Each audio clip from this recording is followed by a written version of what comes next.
Kul siltedi uzattım kayınlara, Ayşem'indeki kaytan tuğanlar ağlama. Savulağız kayınlar, etti yani tuğanlar, alda ketsin uçraşular, birge jırlagan jırlar. Savulağız kayınlar, etti yani tuğanlar, alda ketsin uçraşular, birge jırlagan jırlar.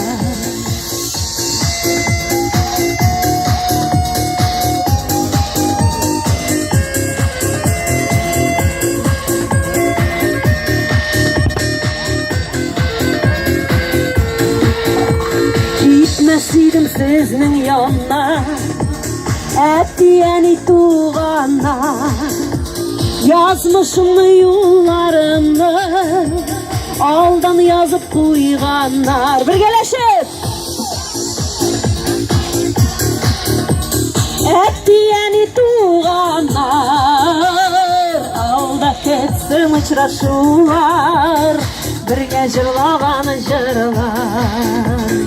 Savulağız kayınlar, etti yani tuğanlar, alda ketsin uçraşular, birge jırlagan jırlar. O kayınlar bizning kirayında, mine bitindi mattur bizning Rossiya kayınlari.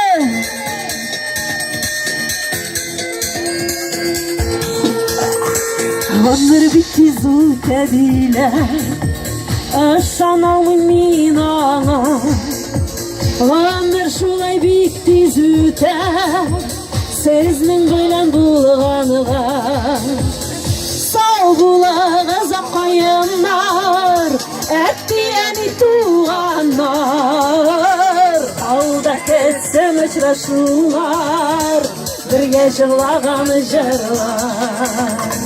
Savulağız kayınlar, etti yani tuğanlar, alda ketsin uçraşular, birge jırlagan jırlar. Alda ketsin uçraşular, birge jırlagan jırlar. Alda ketsin uçraşular, birge jırlagan jırlar. Savunağız, hoşuğuz, kileşek uçraşulara kadar cemaat. И еще маленькое объявление. На выходе вы видите две прекрасные селфи-стены в виде летних березок и летнего такого красивого вида. Можно сфотографироваться и оставить на память. О нашем парке, о Березовой роще, спасибо вам, что вы пришли.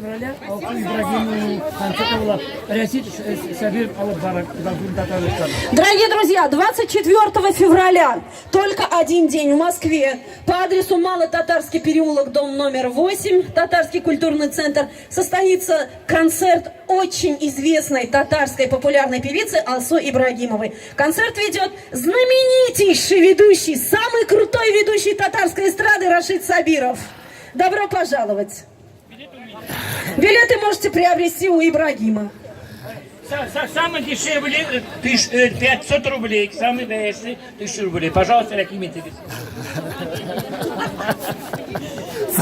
Так, у всех больше ни у кого никаких объявлений нет? А то объявим с удовольствием. До встречи, друзья, до встречи!